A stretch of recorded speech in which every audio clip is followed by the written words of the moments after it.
तेजस्विनावधीतमस्तु मा विद्विषावहैः। ओम शांति शांति शांति।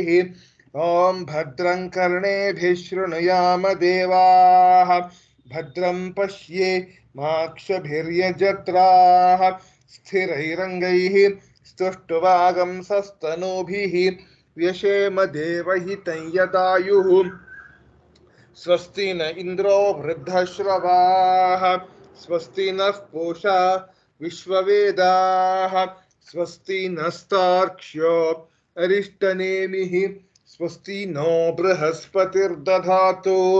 ओम शांति शांति शांति। ನಾವು ಪ್ರಶ್ನೋಪನಿಷತ್ತಿನ ಮೊದಲನೇ ಪ್ರಶ್ನೆಯನ್ನ ನೋಡ್ತಾ ಇದ್ದೀವಿ. ಕುತೋಹವ ಇಮಾಹ ಪ್ರಜಾಹ ಪ್ರಜಾಯಂತೆ ಅಂತ ಹೇಳಿ, ಈ ಪ್ರಜೆಗಳು ಎಲ್ಲಿಂದ ಹುಟ್ಟುತ್ತಾರೆ ಅಂತ ಹೇಳಿ ಕಬಂಧಿ ಕಾತ್ಯಾಯನ ಮೊದಲನೇ ಋಷಿ ಕೇಳಿರುವಂತಹ ಪ್ರಶ್ನೆ ಉತ್ತರವನ್ನ ಪಿಪ್ಪಲಾದ ಮಹರ್ಷಿಗಳು ಕೊಡ್ತಾ ಇರೋದನ್ನ ನಾವು ನೋಡ್ತಾ ಇದ್ದೀವಿ. ಅದರಲ್ಲಿ ಈ ಮೊದಲನೇ ಪ್ರಶ್ನೆ ಉತ್ತರದಲ್ಲಿ ಒಟ್ಟು 16 ಮಂತ್ರಗಳಿವೆ. ಅದರಲ್ಲಿ 10 ಮಂತ್ರಗಳನ್ನು ನಾವು ನೋಡಿದ್ದಾಯ್ತು. ಇವಾಗ 11ನೇ ಮಂತ್ರವನ್ನು ನಾನು ಪ್ರಾರಂಭಿಸಿದ್ದೆ, ಅದನ್ನ ಅಲ್ಲಿಂದ ಶುರು ಮಾಡೋಣ. ಪೇಜ್ 19 ಈ ಪುಸ್ತಕದಲ್ಲಿ. ಪಂಚಪಾದಂ ಪಿತರಂ ದ್ವಾದಶಾಕೃತಿಂ ದಿವ ಆಹುಃ ಪರೇ ಅರ್ಧೇ ಪುರೀಷಿಣಂ ಅಥ ಇಮೇ ಅನ್ಯ ಪರೇ ವಿಚಕ್ಷಣಂ ಸಪ್ತಚಕ್ರೆ ಷಡ್ ಅರ ಆಹುರ್ ಅರ್ಪಿತಂ ಇತಿ ಅಂತ ಹೇಳಿ. ಪಂಚಪಾದಂ ಪಿತರಂ ದ್ವಾದಶಾಕೃತಿಂ ದಿವ ಆಹುಃ ಪರೇ ಅರ್ಧೇ ಪುರೀಷಿಣಂ ಅಥೇ ಮೇ ಅನ್ಯ ಉಪರೇ ವಿಚಕ್ಷಣಂ ಸಪ್ತಚಕ್ರೆ ಷಡರ ಆಹುರಿ ಅರ್ಪಿತಂ ಇತಿ. ಪಂಚಪಾದಂ 5 ಪಾದಗಳುಳ್ಳ ಈ ಪಿತರಂ 12 ಆಕೃತಿಗಳುಳ್ಳವನಾಗಿ, ದ್ವಾದಶಾಕೃತಿ 12 ಆಕೃತಿಗಳುಳ್ಳವನಾಗಿ, ದಿವ ಆಹುಹು ಅಂದ್ರೆ ದ್ಯುಲೋಕಕ್ಕಿಂತ, ದಿವ ಆಹುಹು ಪರೆ ಅಂದ್ರೆ ದ್ಯುಲೋಕಕ್ಕಿಂತ ಮೇಲಿನ ಸ್ಥಾನದಲ್ಲಿ ಪುರೀಷಿಯಾಗಿರುವನೆಂದು ಹೇಳ್ತಾರೆ. ಪುರೀಷಿಣಂ ಅರ್ಧೇ ಪುರೀಷಿಣಂ ಅಂತೇಳಿ. ಪಂಚಪಾದಂ ಪಿತರಂ ದ್ವಾದಶಾಕೃತಿ 12 ಆಕೃತಿಗಳುಳ್ಳವನಾಗಿ ದ್ಯುಲೋಕಕ್ಕಿಂತ ಮೇಲಿನ ಸ್ಥಾನದಲ್ಲಿ ಪುರೀಷಿಯಾಗಿ ಇದ್ದಾನೆ ಅಂತ ಹೇಳ್ತಾರೆ. ಇನ್ನು ಅಥ ಇಮೇ ಈ ಅನ್ಯರು ಬೇರೆಯವರು ಅಂದರೆ ಪರೇ ವಿಚಕ್ಷಣಂ ಈ ಜಗತ್ತು ವಿಚಕ್ಷಣವಾಗಿ ಸಪ್ತಚಕ್ರೆ 7 ಚಕ್ರಗಳಾಗಿ ಷಡ್ ಅರ 6 ಅರೆ ಅಂತಂದ್ರೆ ಸ್ಪೋಕ್ಸ್ ಅಂತ. ಚಕ್ರದಲ್ಲಿ ಇರುವಂತಹ ಸ್ಪೋಕ್ಸ್ ಇದೆಯಲ್ಲ, ಅಂದ್ರೆ ಚಕ್ರದಲ್ಲಿ ಕಡೆನಲ್ಲಿ ಒಂದು ಪೂರ್ತಿ ಹೊರಗಡೆ ಚಕ್ರ ಇರುತ್ತೆ. ಅದಕ್ಕೆ ಒಳಗಡೆ ಒಂದು ಗುಂಬ ಅಂದ್ರೆ ಹಬ್ ಇರುತ್ತೆ. ಹಬ್ಬಿಗೂ ಆ ಚಕ್ರಕ್ಕೂ ಹೊರಗಡೆ ಭಾಗಕ್ಕೂ ಸೇರ್ಕೊಳ್ಳೋ ಹಾಗೆ ಸ್ಪೋಕ್ಸ್ ಇರುತ್ತೆ. ಅಂದ್ರೆ ಅದಕ್ಕೆ ಹಾರೆಗೋಲು ಅಂತ ಕರೀತಾರೆ.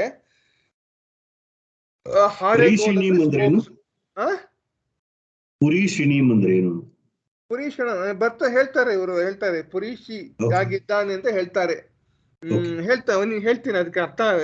ಎಲ್ಲದಕ್ಕೂ ಅರ್ಥಗಳನ್ನ ಕೊಡ್ತಾರೆ ಶಂಕರಾಚಾರ್ಯರು.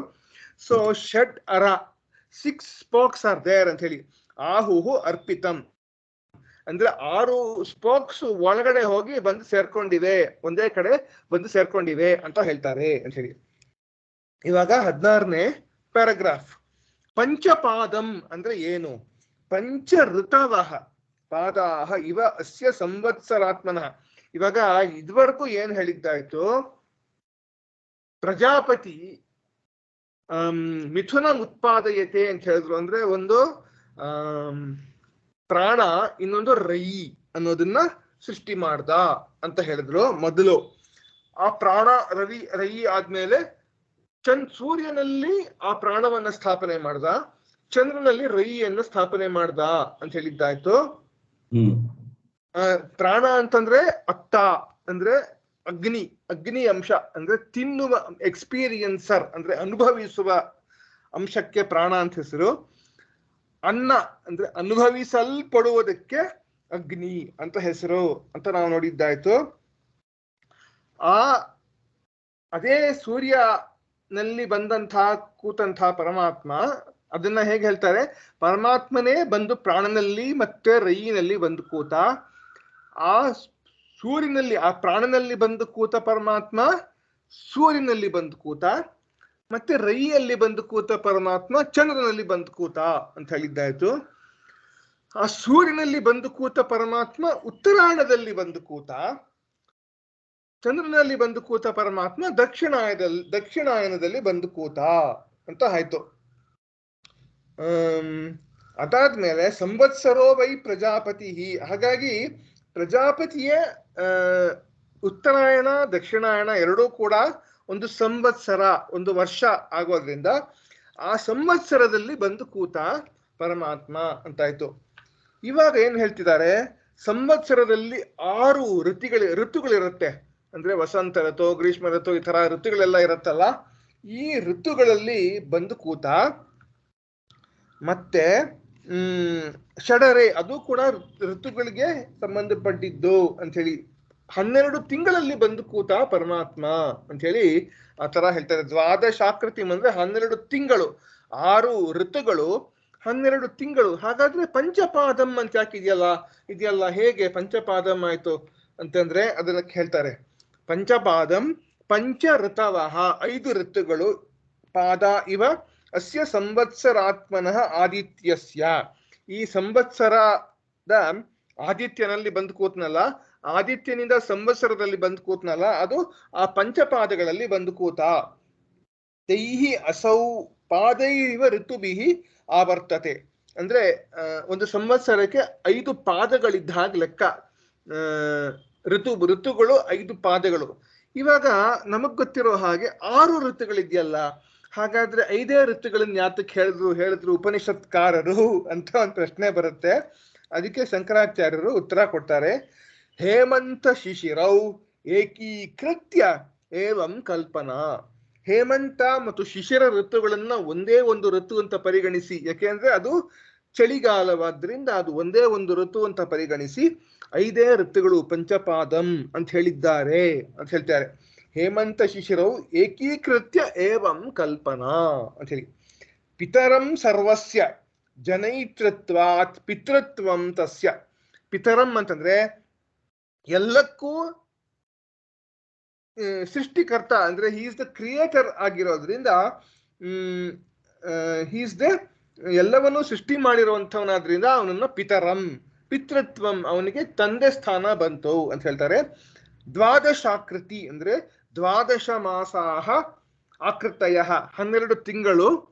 ಅವಯವಾಹ ಆಕರಣಂ ವಾ ಅವಯವೀಕರಣಂ. ಓಕೆ, ಇದಕ್ಕೆ 2 ಅರ್ಥ ಕೊಡ್ತಾರೆ. ಅವಯವಾಹ ಆಕರಣಂ ವಾ ಅವಯವಿಕರಣಂ ಅಸ್ಯ 12 ಮಾಸೈಹಿ ತಂ ದ್ವಾದಶಾಕೃತಿಂ ಅಂತ ಹೇಳಿ. ಏನ 2 ಅರ್ಥ ಅಂತಂದ್ರೆ 12 ತಿಂಗಳು ಅವಯವಾಹ, 12 ಅವಯವಗಳು ಅಂತ ಹೇಳಿ ಹಾಗ ಅರ್ಥ ಮಾಡ್ಕೊಳ್ಬೋದು. ಇನ್ನೊಂದು ಅವಯವೀಕರಣಂ ಅಂತಂದ್ರೆ 12 ತಿಂಗಳನ್ನಾಗಿ ಮಾಡೋ ಅಂಥದ್ದಿದೆಯಲ್ಲ ಕ್ರಿಯೆ, ಅದು ಅವಯವೀಕರಣಂ ಅಂತ ಹೇಳಿ. ಅಂದ್ರೆ 12 ತಿಂಗಳು ಅಂತ ಒಂದೊಂದು ತಿಂಗಳು ಈ 12 ಭಾಗಗಳು ಅಂತ ಅನ್ಕೊಬಹುದು, ಅಥವಾ 12 ತಿಂಗಳನ್ನು ಮಾಡುವ ಕ್ರಿಯೆ, 12 ತಿಂಗಳನ್ನ ಸೃಷ್ಟಿ ಮಾಡುವ ಕ್ರಿಯೆ, 12 ಅವಯವಗಳನ್ನ ಮಾಡುವ ಕ್ರಿಯೆ ಏದಿದೆಯೋ, ಅವಯವಗಳನ್ನಾಗಿ ಮಾಡೋ ಅಂಥ ಕ್ರಿಯೆ ಯಾವ್ದಿದೆಯೋ ಅದು 12 ತಿಂಗಳು ಅಂತ ಹೇಳಿ.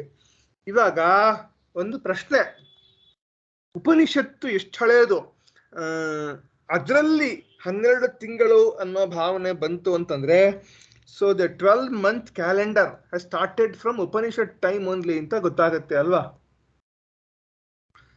So this 12-month calendar is not some Western construct. Gregorian ಅಲ್ಲ ಇದು. This is not Gregorian or Julius Caesar's calendar. ಹೌದು, ಅಂದ್ರೆ they have taken 12 months ಅವರು ತಗೊಂಡಿದ್ದಾರೆ, ಬಟ್ 12 ತಿಂಗಳು ಅನ್ನೋ ಅಂತ ಒಂದು ಕ್ಯಾಲ್ಕುಲೇಷನ್ ಏನ್ ಬಂತೋ ಅದು ಉಪನಿಷತ್ಕಾರರಿಂದ ಬಂದಿದೆ ಅಂತ ನಮ್ಗೆ ಗೊತ್ತಾಗುತ್ತೆ. ದ್ವಾದಶಾಕೃತಿಂ ಅಂತ ಹೇಳಿರೋದ್ರಿಂದ ತಿಂಗಳನ್ನ ಸ್ಟಾರ್ಟ್ ಬಿಗಿನಿಂಗ್ ಅಂಡ್ ಎಂಡ್ ಬೇರೆ ಬೇರೆ ಇರ್ಬೋದು ಒಬ್ಬೊಬ್ಬರಿಗೆ, ಆದ್ರೆ 12 ಅನ್ನೋದು ಕಾಮನ್ ಎಲ್ಲರಿಗೂ. ಆತರ 12 ಬಂದಿರೋದು ಉಪನಿಷತ್ನಿಂದ ಅಂತ ಹೇಳಿ ಗೊತ್ತಾಗುತ್ತೆ.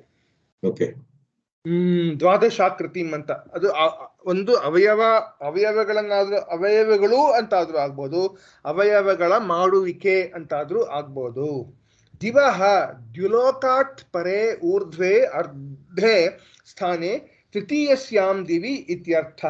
ಅಂದ್ರೆ ದ್ಯುಲೋಕಾತ್ ಊರ್ಧ್ವೆ ಅಂದ್ರೆ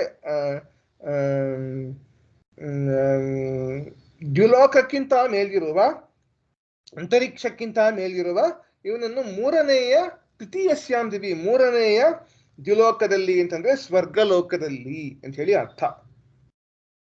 ನೆಕ್ಸ್ಟ್, ಹಾಗಾದ್ರೆ ಸ್ವರ್ಗಲೋಕದಲ್ಲಿ ಕೂಡ ಈ 12 ತಿಂಗಳ ಒಂದು ಕಾಲ ಪ್ರಮಾಣ ಇದೆ. ಅಂದ್ರೆ ಅಲ್ಲಿ 12 ತಿಂಗಳ ಪ್ರಮಾಣವೇ ಬೇರೆ, ಅಲ್ಲಿ 12 ತಿಂಗಳ ಎಣಿಸುವಿಕೆ ಇದೆ ಅಂತ ನಮಗೆ ಗೊತ್ತಾಗುತ್ತೆ. ಸ್ವರ್ಗಲೋಕದಲ್ಲಿ ಯಾವ ಎಣಿಸುವಿಕೆ ಇದೆಯೋ ಅದು ಭೂಲೋಕಕ್ಕೆ ಬಂದಿದೆ ಅಂತ ಹೇಳಿ. ಪುರೀಷಿಣಂ ಅಂತಂದ್ರೆ ಪುರೀಷವಂತಂ ಉದಕವಂತಂ ಆಹುಹು ಕಾಲವಿದಃ. ಉದಕವಂತಂ ಅಂದ್ರೆ ನೀರಿನಿಂದ ಕೂಡಿರುವಂಥದ್ದು ಅಂತ ಹೇಳಿ ಅಂತ ಕಾಲಜ್ಞಾನಿಗಳು ಹೇಳ್ತಾರೆ. ಹೇಗೆ ನೀರಿನಿಂದ ಕೂಡಿರುವಂಥವನು ಸೂರ್ಯ ಅಂತ ಹೇಳ್ತಾರೆ ಅಂತಂದ್ರೆ, ಸೂರ್ಯನಿಂದಲೇ ಮಳೆ ಬರೋದು, ಸೂರ್ಯನಿಂದಲೇ ಅಂತ ಹೇಳಿ ಮನುಸ್ಮೃತಿ ಹೇಳುತ್ತೆ. ಇವಾಗ ಸೂರ್ಯ ಏನ್ ಮಾಡ್ತಾನೆ ಸೂರ್ಯ ಅಂತ ನಮ್ಮ ಶಾಸ್ತ್ರಕಾರರು ಹೇಳೋದು ಒಂದನ್ನ ನಾನು ಕೇಳಿದ್ದೀನಿ. ಏನು ಅಂತಂದ್ರೆ 8 ತಿಂಗಳಲ್ಲಿ ತನ್ನ ಕಿರಣಗಳ ಮೂಲಕ ಭೂಮಿಯಲ್ಲಿರುವ ನೀರು ಅಂಶವನ್ನ ಹೀರ್ತಾನೆ. He will absorb the water ಅಂಶ. ಅಂಡ್ 4 ತಿಂಗಳಲ್ಲಿ ಮಳೆಗಾಲ ಕಾಲದಲ್ಲಿ ಅವನು ಆ ಸೂರ್ಯ ಏನು ಹೀರಿದ್ನೋ, ಆ ನೀರನ್ನ ಏನ್ ಹೀರಿದ್ನೋ ಅದನ್ನ ಅವನು ವಾಪಸ್ಸು ಭೂಮಿಗೆ ಕೊಡ್ತಾನೆ, ಚೆಲ್ತಾನೆ ಅಂತ ಹೇಳಿ. So 8 months he will absorb the water element and in 4 months he will give it back to earth ಅಂತ ಹೇಳಿ ಆ ತರ ನಮ್ಗೆ ಹೇಳೋದು. ಹಾಗಾಗಿ ಸೂರ್ಯನ್ಗೂ ಮಳೆಗೂ ಸಂಬಂಧ, ಅದಕ್ಕೆ ಪುರೀಷಿಣಂ ಉದಕವಂತಂ ಅಂತ ಹೆಸರು. ಆಹುಹು ಕಾಲವಿದಃ, ಕಾಲವಿದರು ಹೇಳ್ತಾರೆ. ಹಾಗಾದ್ರೆ ಸೂರ್ಯನಿಂದಲೇ ಇದೆಲ್ಲ ಬಂದಿದ್ದು ಅಂತ ಹೇಳಿ. ಅಥ ತಮೇವ ಅನ್ಯೇ ಉಮೆ, ಅದನ್ನೇ ಅನ್ಯೇ ಅಂತಂದ್ರೆ ಬೇರೆಯವರು, ಇಮೆ ಪರೇ ಕಾಲವಿದಃ ವಿಚಕ್ಷಣಂ ನಿಪುಣಂ ಸರ್ವಜ್ಞಂ. ಈ ಕಾಲವಿದರು, ಬೇರೆ ಕಾಲವಿದರು ಏನ್ ಮಾಡ್ತಾರೆ, ವಿಚಕ್ಷಣಂ ಅಂದ್ರೆ ನಿಪುಣಂ ಸರ್ವಜ್ಞಂ, ಈ ಸರ್ವಜ್ಞನನ್ನ ಸಪ್ತಚಕ್ರೆ ಸಪ್ತಹಯ ರೂಪೇಣ ಚಕ್ರಿಯಪ್ಪ. ಸಪ್ತಹಯ ರೂಪೇಣ ಅಂತಂದ್ರೆ 7 ಕುದುರೆಗಳ ರೂಪದಲ್ಲಿ ಚಕ್ರೆ ಸತತಂ ಗತಿಂ ಇತಿ, ಯಾವಾಗ್ಲೂ ಚಲಿಸ್ತಿರುವಂಥದ್ದು. ಯಾಕೆಂದ್ರೆ ಸೂರ್ಯನಿಗೆ 7 ಕುದುರೆಗಳು ಅಂತ ನಾವು ಹೇಳ್ತೀವಲ್ಲ, 7 ಕುದುರೆಗಳ ರೂಪದಲ್ಲಿ ಯಾವಾಗ್ಲೂ ಚಲಿಸುತ್ತಿರುವಂಥದ್ದು. ಕಾಲಾತ್ಮನಿ ಗತಿಮಿತಿ ಕಾಲಾತ್ಮನಿ ಷಡ್ ಅರೆ ಷಡ್ ಋತುಂ ಇತಿ ಆಹುಹು, 6 ಋತುಗಳು ಅಂತ ಹೇಳ್ತಾರೆ. ಆಹು ಸರ್ವಂ ಇದಂ ಜಗತ್, ಎಲ್ಲವೂ ಕೂಡ ಇಡೀ ಜಗತ್ತು 6 ಋತುಗಳಲ್ಲಿದೆ. ಆಹು ಸರ್ವಮಿದಂ ಜಗತ್ ಕಥಯಂತಿ ಅರ್ಪಿತಂ. ಈ ಋತುಗಳು, ಇಡೀ ಜಗತ್ತು ಈ 6 ಋತುಗಳಲ್ಲಿ ಅರ್ಪಿತವಾಗಿದೆ ಅಂತ ಹೇಳಿ. ಅರ ಇವ ರಥನಾಭೌ ನಿವಿಷ್ಟಂ ಇತಿ. ಅರೆಗಳು ಅಂದ್ರೆ ಸ್ಪೋಕ್ಸ್, ಒಂದು ಚಕ್ರದ ಸ್ಪೋಕ್ಸ್ ಹೇಗೆ ಆ ಒಂದು ಮಧ್ಯಭಾಗದಲ್ಲಿ ಹೇಗೆ ಬಂದು ಸೇರಿವೆಯೋ ಅದೇ ರೀತಿ ಇವುಗಳು ಈ ಋತುಗಳಲ್ಲಿ ಬಂದು ಸೇರಿವೆ. ಇಡೀ ವಿಶ್ವ ಈ ಋತುಗಳಲ್ಲಿ ಬಂದು ಸೇರಿದೆ. ಇದು ಪಂಚಪಾದೋ ದ್ವಾದಶಾಕೃತಿ. ಒಂದು ವೇಳೆ ನೀವು ಹೀಗೆ ಪಂಚಪಾದ 5 ಪಾದಗಳು ದ್ವಾದಶಾಕೃತಿ 12 ತಿಂಗಳು ಅಂತ ಅನ್ಕೊಂಡ್ರು ಕೂಡ, ಇದಿವಾ ಸಪ್ತಚಕ್ರ ಷಡರಹ. ಒಂದು ವೇಳೆ ನೀವು 7 ಕುದುರೆಗಳು, ಸಪ್ತಚಕ್ರ 7 ಕುದುರೆಗಳು ಮತ್ತು ಷಡರ ಅಂದ್ರೆ 6 ಋತುಗಳು ಅಂತ ಅನ್ಕೊಂಡ್ರು ಕೂಡ, ಸರ್ವಥಾಪಿ ಸಂವತ್ಸರ ಕಾಲಾತ್ಮ ಪ್ರಜಾಪತಿ ಚಂದ್ರಾದಿತ್ಯ ಲಕ್ಷಣೋ ಜಗತಃ ಕಾರಣಂ. ಹಾಗಾಗಿ ಸರ್ವಥಾಪಿ ಯಾವ ರೀತಿ ನೀವು ಪರಿಗಣಿಸಿದ್ರು ಕೂಡ, ಸಂವತ್ಸರ ಅಂದ್ರೆ ವರ್ಷವು ಕಾಲಾತ್ಮನಲ್ಲಿ ಪ್ರಜಾಪತಿ ಚಂದ್ರಾದಿತ್ಯ ಲಕ್ಷಣ, ಚಂದ್ರ ಮತ್ತು ಆದಿತ್ಯರ ಲಕ್ಷಣನಾದಂತಹ ಪ್ರಜಾಪತಿಯು ಜಗತ್ತಿಗೆ ಕಾರಣ ಅಂತ ಹೇಳಿ ಹಿಂಗೆ ಗೊತ್ತಾಗತ್ತೆ. ಸೊ ನಾನು ಅದನ್ನೇ ಹೇಳಿದ್ನಲ್ಲ, ಪ್ರಾಣ ಪರಮಾತ್ಮ ಬಂದು ಮೊದಲು ಪ್ರಾಣ ಮತ್ತು ರೈನ ಸೃಷ್ಟಿಸ್ದ, ಅಲ್ಲಿಂದ ಸೂರ್ಯಚಂದ್ರರನ್ನ ಸೃಷ್ಟಿಸ್ದ, ಹಾಗೆ ಅಲ್ಲಿಂದ ಉತ್ತರಾಯಣ ದಕ್ಷಿಣಾಯಣ, ಆಮೇಲೆ ಸಂವತ್ಸರದಲ್ಲಿ ಬಂದು ಕೂತ. ಸಂವತ್ಸರದಲ್ಲಿ 6 ಋತುಗಳು ಅಂತ ಪರಿಗಣಿಸಿದ್ರೆ ಆಗಲಿ, 12 ತಿಂಗಳು ಅಂತ ಪರಿಗಣಿಸಿದ್ರೆ ಆಗಲಿ, ಅದರಲ್ಲಿ ಬಂದು ಕೂತ ಅಂತ ಹೇಳ್ತಾರೆ. ನೆಕ್ಸ್ಟ್ ಪ್ಯಾರಾಗ್ರಾಫ್ ನಂಬರ್ 12 ಅಂದ್ರೆ ಮಂತ್ರ ನಂಬರ್ 12. ಮಾಸೋ ವೈ ಪ್ರಜಾಪತಿಸ್ತಸ್ಯ ಕೃಷ್ಣ ಪಕ್ಷ ಏವ ರೈಹಿ ಶುಕ್ಲ ಪ್ರಾಣಸ್ತಸ್ಮಾದೇತೆ ಋಷಯಃ ಶುಕ್ಲ ಇಷ್ಟಂ ಕುರ್ವಂತೀತರ ಇತರಸ್ಮಿನ್ ಅಂತ ಹೇಳಿ. ಮಾಸೋ ವೈ ಪ್ರಜಾಪತಿ ತಸ್ಯ ಕೃಷ್ಣ ಪಕ್ಷ ಏವ ರೈಹಿ ಶುಕ್ಲಃ ಪ್ರಾಣಃ ತಸ್ಮಾತ್ ಏತೆ ಋಷಯಃ ಶುಕ್ಲ ಇಷ್ಟಂ ಕುರ್ವಂತಿ ಇತರಸ್ಮಿನ್ ಅಂತ ಹೇಳಿ. ಹಿಂಗಂದ್ರೆ ಏನರ್ಥ? ತಿಂಗಳೇ ಪ್ರಜಾಪತಿಯು ಅಂತ ಹೇಳಿ ಅರ್ಥ. ಮಾಸೋ ವೈ ಪ್ರಜಾಪತಿ ತಸ್ಯ ಕೃಷ್ಣ ಪಕ್ಷ ಏವ ರೈಹಿ, ಅದರಲ್ಲಿ ಅವನಿಗೆ ಕೃಷ್ಣ ಪಕ್ಷವೇ ರೈಯು, ಶುಕ್ಲ ಪಕ್ಷವೇ ಪ್ರಾಣವು, ಶುಕ್ಲ ಪ್ರಾಣಃ ತಸ್ಮಾತ್ ಆದ್ದರಿಂದ ಏತೆ ಋಷಯಃ ಋಷಿಗಳು ಶುಕ್ಲ ಪಕ್ಷದಲ್ಲಿ ಇಷ್ಟವನ್ನು ಮಾಡುತ್ತಾರೆ, ಇತರಃ ಮಿಕ್ಕವರು ಇನ್ನೊಂದರಲ್ಲಿ ಅಂದ್ರೆ ಕೃಷ್ಣ ಪಕ್ಷದಲ್ಲಿ ಇಷ್ಟವನ್ನು ಮಾಡ್ತಾರೆ ಅಂತ ಹೇಳ್ತಾ ಇದ್ರೆ. ಜಸ್ಟ್ 1 ನಿಮಿಷ ಕೊಡಕ್ಕಾಗುತ್ತಾ ನಂಗೆ? ಈ ಬೆಕ್ಕು ತುಂಬಾ ಗಲಾಟೆ ಮಾಡ್ತಾ ಇದ್ರೆ, ಸ್ವಲ್ಪ ಊಟ ಹಾಕ್ಬಿಟ್ಟು ಬರ್ತೀನಿ. 1 ನಿಮಿಷ ಜಸ್ಟ್. No problem. ಇವನ್ ಕುಕ್ಕೆ ಹೋಗ್ಕೆ ಸಪ್ಪ ಕುಕ್ಕೆ ಇದೆ.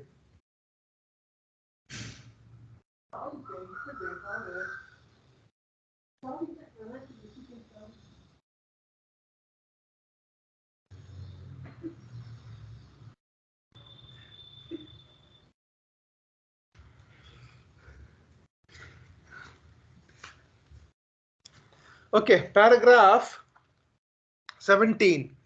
ಯಸ್ಮಿನ್ ಇದಂ ಶ್ರಿತಂ ವಿಶ್ವಂ. ಶ್ರಿತಂ ಅಂದ್ರೆ ಆಶ್ರಿತಂ ಅಂತ. ಹೀಗೆ ಆಶ್ರಯಿಸಿರುವಂತಹ ವಿಶ್ವ ಯಾವ್ದಿದೆಯೋ ಏವ ಪ್ರಜಾಪತಿ ಸಂವತ್ಸರಾಖ್ಯ ಸ್ವ ಅವಯವೇ ಮಾಸೆ ಕೃತ್ಸ್ನಃ ಪರಿಸಮಾಪ್ಯತೆ. ಅಂದ್ರೆ ಪ್ರಜಾಪತಿ ಈ 12 ತಿಂಗಳಲ್ಲಿ ಕೃತ್ಸ್ನಃ ಸಂಪೂರ್ಣವಾಗಿ ಪೂರ್ಣನಾಗಿರುತ್ತಾನೆ ಅಂತ ಹೇಳಿ. ಹಾಗಾಗಿ Prajapati is complete in all these 12 months ಅಂತ ಹೇಳಿ.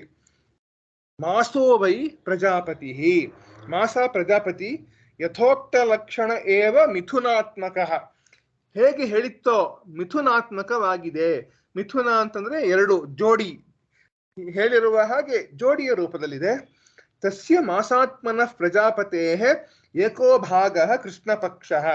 ಈ ಮಾಸ ರೂಪವಾದ ಪ್ರಜಾಪತಿಗೆ ಕೃಷ್ಣ ಪಕ್ಷ ಏವ ರೈಹಿ ಅನ್ನಂ ಚಂದ್ರಮಾಹ.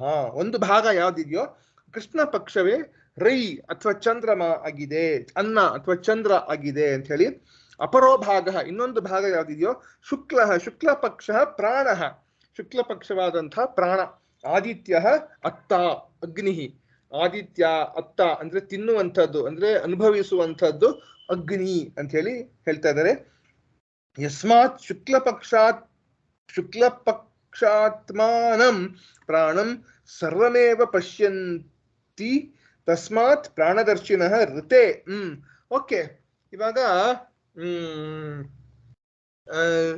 ಹೀಗೆ ಪ್ರಾಣ ಮತ್ತು ರೈ ಅಂತ ಈ ತರ ವಿಭಾಗ ಮಾಡ್ತಾರಲ್ಲ, ಎಲ್ಲವೂ is it clear cut distinction?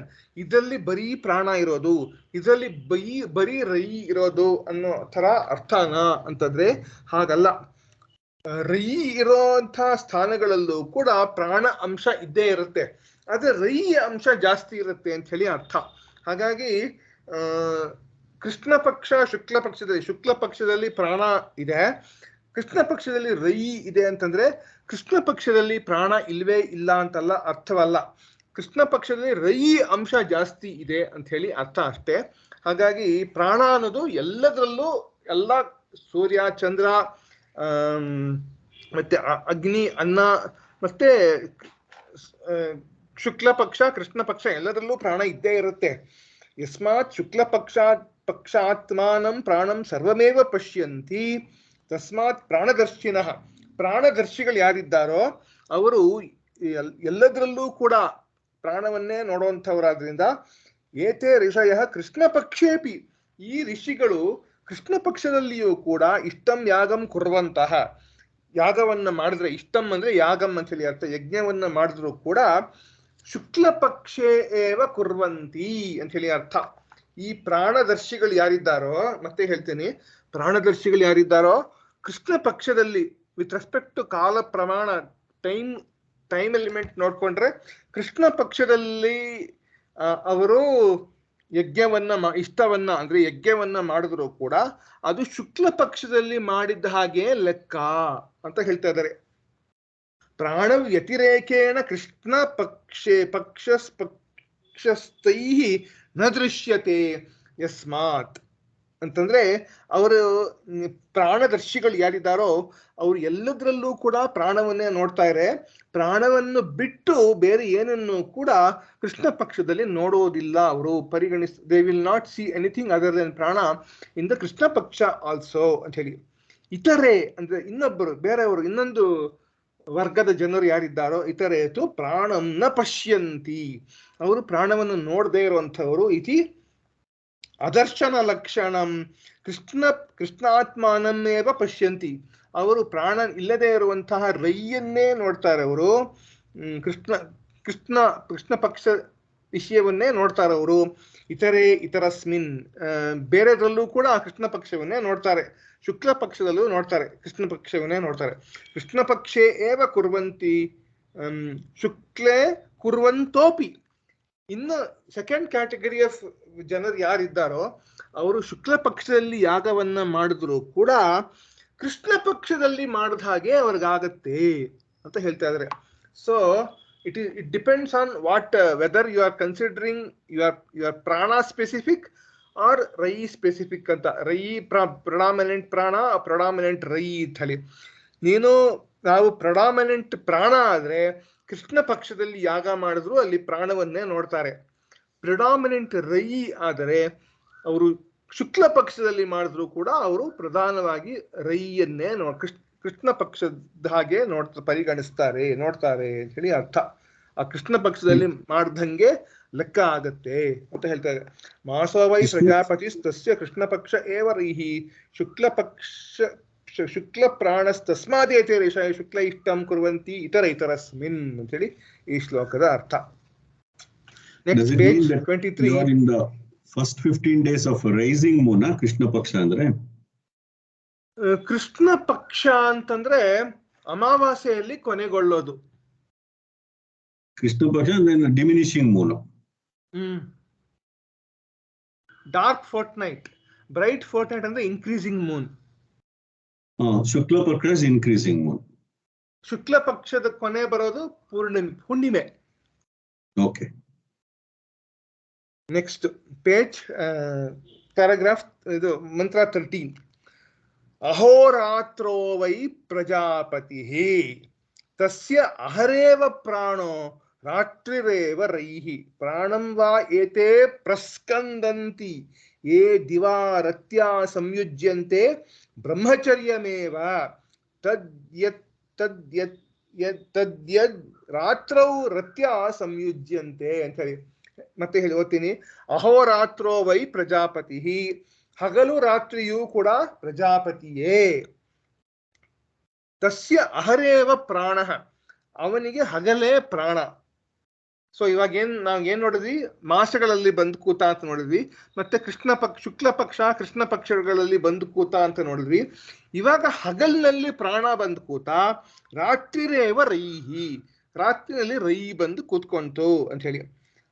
ಪ್ರಾಣಂ ವಾ ಏತೇ ಪ್ರಸ್ಕಂದಂತಿ ಯೇ ದಿವಾ ರತ್ಯಾ ಸಂಯುಜ್ಯಂತೆ, ಅಂದ್ರೆ ಹಗಲ್ ಹೊತ್ನಲ್ಲಿ ಯಾರು ರತಿಯೊಡನೆ ಸಂಯೋಗ ಮಾಡ್ತಾರೋ ಅವರು ಪ್ರಾಣವನ್ನೇ ಪ್ರಸ್ಕಂದಂತಿ, ಅವರ ಪ್ರಾಣಸ್ಖಲನವನ್ನೇ ಮಾಡ್ತಿರ್ತಾರೆ. ಬ್ರಹ್ಮಚರ್ಯಮೇವ ತದ್ಯದ್ ರಾತ್ರೌ ರತ್ಯಾ ಸಂಯುಜ್ಯಂತೆ, ರಾತ್ರಿಯಲ್ಲಿ ರತಿಯೊಡನೆ ಸಂಯೋಗ ಮಾಡ್ತಾರಲ್ಲ ಅವರದು ಬ್ರಹ್ಮಚರ್ಯ ಅಂತಲೇ ಲೆಕ್ಕ ಅಂತ ಹೇಳ್ತಾ ಇದ್ದಾರೆ. ಹಾಗಾದ್ರೆ ಏನ್ ಹೇಳ್ತಿದೆ, ಹಗಲ್ ಹೊತ್ನಲ್ಲಿ ಗಂಡು ಹೆಣ್ಣು ಕೂಡಬಾರ್ದು ಅಂತ ಹೇಳ್ತಾ ಇದ್ದಾರೆ. ರಾತ್ರಿ ಹೊತ್ತಲ್ಲಿ ಕೂಡಿದ್ರೆ ಅದು ಬ್ರಹ್ಮಚರ್ಯಕ್ಕೆ ಸಮಾನ ಅಂತ ಪರಿಗಣಿಸಬಹುದು. ಆದ್ರೆ ಹಗಲ್ ಹೊತ್ತಿನಲ್ಲಿ ಕೂಡಿದ್ರೆ ಅದು ಪ್ರಾಣ ಸ್ಖಲನ, ಅಂದ್ರೆ ಪ್ರಾಣವನ್ನೇ ಚಲ್ತಾ ಇರೋ ಹಂಗೆ ಲೆಕ್ಕ. ರೇತಸ್ಖಲನ ಯಾವ್ದಾಗತ್ತೋ ಅದು ಪ್ರಾಣಸ್ಖಲನವೇ ಅಂತ ಹೇಳ್ತಾ ಇದಾರೆ. It is he will lose his prana element ಅಂತ ಹೇಳ್ತಾ ಇದಾರೆ. So we have to be very careful in whatever in hour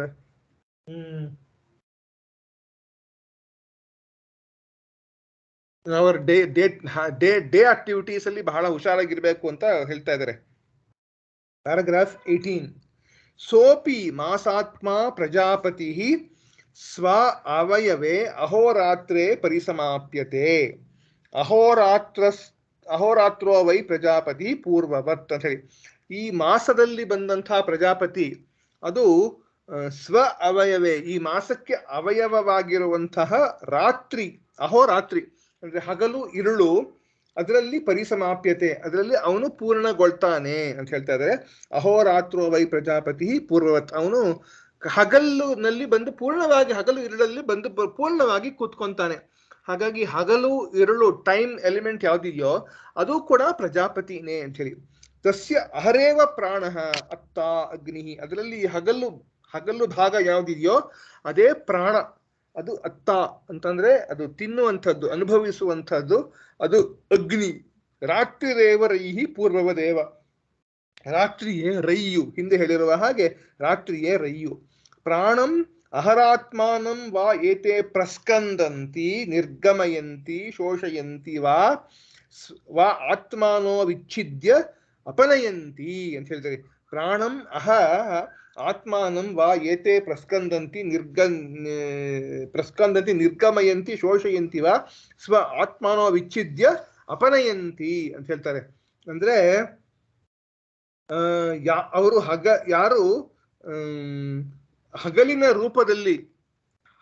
ರೂಪದಲ್ಲಿರುವ ಪ್ರಾಣವನ್ನೇ ಚೆಲ್ಲಿದವರಾಗುತ್ತಾರೆ, ಹೊರಹಾಕು ಪ್ರಸ್ಕಂದಂತಿ ನಿರ್ಗಮಯಂತಿ ಚೆಲ್ಲಿದವರಾಗ್ತಾರೆ, ಶೋಷಯಂತಿ ಅಂದ್ರೆ ಹೊರಗಡೆ ಹಾಕುವವರಾಗ್ತಾರೆ, ಅಥವಾ ಶೋಷಯಂತಿ ಅಂದ್ರೆ ಒಣಗಿಸುವವರಾಗ್ತಾರೆ. They will just dry the ಪ್ರಾಣ ಅಂತ ಹೇಳಿ ಹೇಳ್ತಾ ಇದ್ದಾರೆ. ಒಣಗಿಸುವವರಾಗುತ್ತಾರೆ, ತಮ್ಮಿಂದ ಬೇರ್ಪಡಿಸಿ, ಸ್ವ ಆತ್ಮನೋ ವಿಚ್ಛಿದ್ಯ ಅಪನಯಂತಿ, ತಮ್ಮಿಂದ ಹೊರಗಡೆ ಹಾಕಿದವರಾಗ್ತಾರೆ, ಪ್ರಾಣವನ್ನ ಹೊರಗಡೆ ಹಾಕಿದವರಾಗ್ತಾರೆ ಅಂತ ಹೇಳ್ತಾರೆ.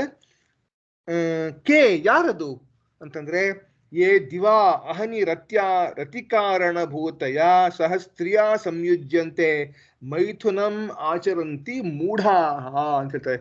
ಯಾವ ಮೂರ್ಖರು ಹಗಲ್ ಹೊತ್ನಲ್ಲಿ ರತಿಕಾರಣಭೂತಯ ಸಹ ಸ್ತ್ರೀಯ ಸಂಯುಜ್ಯಂತೆ, ಹೆಣ್ಣಿನ ಜೊತೆ ಕೂಡ್ತಾರೋ ಅಂದ್ರೆ ಮೈಥುನವನ್ನ ಮಾಡ್ತಾರೋ, ಅವರು ಪ್ರಾಣವನ್ನ ಸ್ಖಲನ ಮಾಡ್ತಾರೆ. ಅಂದ್ರೆ ಅವರು ಪ್ರಾಣವನ್ನೇ ದೇ ವಿಲ್ ವೇಸ್ಟ್ ದ ಪ್ರಾಣ, they will just dry away the ಪ್ರಾಣ ಅಂತ ಹೇಳ್ತಾ ಇದ್ದಾರೆ.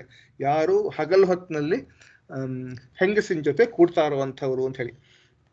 ಅತ ಏವಂ ತಸ್ಮಾತ್ ತನ್ನ ಕರ್ತವ್ಯಂ ಇತಿ ಪ್ರತಿಷೇಧ ಪ್ರಾಸಂಗಿಕ. ಹಾಗಾದ್ರೆ ಈ ತರ ಮಾಡಬಾರ್ದು ಅನ್ನುವಂಥದ್ದೊಂದು ಪ್ರತಿಷೇಧ, ಒಂದು ನಿಷೇಧ, ಒಂದು ಮಾಡಬಾರ್ದು ಅನ್ನುವಂಥ ಒಂದು ನಿಯಮ, ಅದು ಪ್ರಾಸಂಗಿಕವಾಗಿ ಇಲ್ಲಿ ಗೊತ್ತಾಗುತ್ತೆ. Incidentally will come to know that you should not unite with a woman during day time ಅಂತ ಹೇಳಿ. Amar, does it mean that it will not fructify day time? No, it's a waste ಅಂತ ಹೇಳಿ ಹೇಳ್ತಾ ಇದ್ದಾರೆ. I don't know, they have not explained all those things, but it is a waste. I'm just imagining. Yeah, it may be. We don't know. I don't know. It's a waste ಅಂತ ಹೇಳಿ ಹೇಳ್ತಿದ್ದಾರೆ. It's a ಶೋಷಯಂತಿ, ಅದೆಲ್ಲ ಒಣಗೋಗತ್ತೆ ಅಂತ ಹೇಳ್ತಾರೆ ನೋಡಿ. So they're just telling it should not be done. It's a ಹೌದು, ಪ್ರಾಸಂಗಿಕವಾಗಿ ಹೇಳ್ತಾ ಇದ್ದಾರೆ it should not be done ಅಂತ. ಯತ್ ರಾತ್ರೌ ಸಂಯುಜ್ಯಂತೆ ಋತೌ ಬ್ರಹ್ಮಚರ್ಯವೇವ ತತ್, ಯಾರು ರಾತ್ರಿಯಲ್ಲಿ ಕೂಡ್ತಾರೋ, ಸಂಯುಜ್ಯಂತೆ ರತಿಯೊಂದಿಗೆ ಸಂಯೋಜನೆ ಮಾಡ್ತಾರೋ, ಋತೌ ಅಂದ್ರೆ ಋತುಕಾಲದಲ್ಲಿ, ಬ್ರಹ್ಮಚರ್ಯಮೇವ ತತ್ ಇತಿ, ಅದು ಬ್ರಹ್ಮಚರ್ಯವೇ ಅಂತ ಹೇಳಿ, ಪ್ರಸಂಗಾತ್ ಪ್ರಶಸ್ತತ್ವಾತ್, ಅದು ಪ್ರಶಸ್ತವಾದ ಸಮಯ ಅಂತ ಹೇಳ್ತಿದ್ದಾರೆ. ರಾತ್ರೌ ಭಾರ್ಯಾಗಮನಂ ಕರ್ತವ್ಯಂ ಇತಿ ಅಯಮಪಿ ಪ್ರಾಸಂಗಿಕೋ ವಿಧಿ. ಇದು ಕೂಡ ರಾತ್ರಿ ಹೊತ್ತಿಗೆ ರಾತ್ರಿ ಹೊತ್ತಿನಲ್ಲಿ ಹೆಂಡತಿಯೊಂದಿಗೆ ಕೂಡಬಹುದು ಅನ್ನೋದು ಪ್ರಾಸಂಗಿಕ ವಿಧಿ ಅಂತ ಹೇಳ್ತಾರೆ. ಅದು ಬ್ರಹ್ಮಚರ್ಯಮೇವ ಅಂತ ಹೇಳಿರುವಂಥದ್ದು ಇಲ್ಲಿ ಆ ಸಮಯದಲ್ಲಿ ಸೇರ್ಬಹುದು ಅನ್ನೋದು ಪ್ರಾಸಂಗಿಕವಾಗಿ ಇಲ್ಲಿ ಹೇಳಲ್ಪಟ್ಟಿದೆ. ಪ್ರಾಸಂಗಿಕವಾದ ವಿಧಿ ಅಂತ ಹೇಳಿ. ಅದು ಋತುಕಾಲದಲ್ಲಿ ಋತುಕಾಲದಲ್ಲಿ ಅಂತ ಹೇಳ್ತಾರೆ.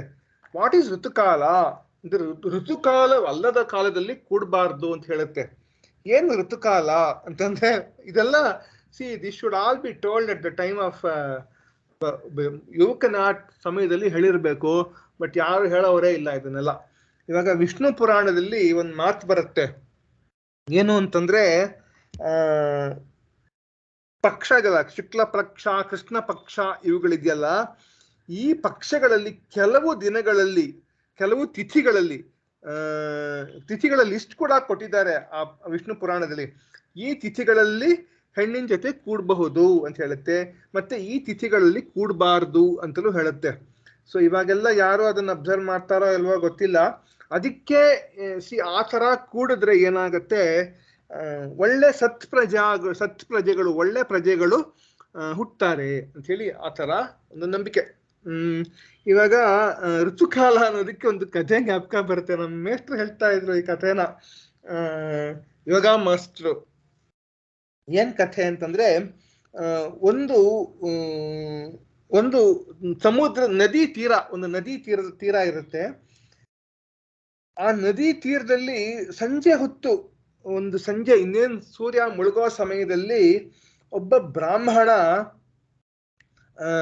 ಅಲ್ಲಿ ಈ ಕಡೆಯಿಂದ ಆ ಕಡೆ, ಆ ಕಡೆಯಿಂದ ಈ ಕಡೆ ಒಂಥರ ಚಡಪಡಿಸ್ತಾ ಇರ್ತಾನೆ. He will be just walking from here to there and there to here. ಚಡಪಡಿಸ್ಕೊಂಡು ನಡ್ಕೊಂಡು ಹೋಗ್ತಿರ್ತಾನೆ, ನಡೀತಾ ಇರ್ತಾನೆ ಅಲ್ಲಿ. ಏನೋ ಒಂಥರ ತುಂಬಾ ಕಾತುರ, ಆ ಥರ ಒಂಥರ ಟೆನ್ಷನ್ ಆಗಿರ್ತಾನ ಅವನು. ಅವನನ್ನ ಒಬ್ಬ ಬೆಸ್ತರವನು, ಆ ದಡದಲ್ಲಿ ಇರುವಂತಹ ಬೆಸ್ತರ ವಯಸ್ಸಾದ ಒಬ್ಬ ನೋಡ್ತಿರ್ತಾನೆ. ಏನ್ ಸ್ವಾಮಿ ನೀವು ಈ ತರ ಇಲ್ಲಿ ಚಡಪಡಿಸ್ತಾ ಇದ್ದೀರಾ, ಯಾತಕ್ಕೆ ನೀವು ಹಿಂಗಿದ್ದೀರಾ ಅಂತ ಕೇಳೋದಕ್ಕೆ ಅವನು ಹೇಳ್ತಾನೆ, ಇವತ್ತು ಒಂದು ಬಹಳ ಒಳ್ಳೆ ಮುಹೂರ್ತವಿದೆ. ಇವತ್ತು ನಾನು ಗರ್ಭಧಾರಣೆ, ನನ್ನ ಹೆಂಡತಿ ಕೂಡಿ ಗರ್ಭಧಾರಣೆ ಮಾಡಿದ್ರೆ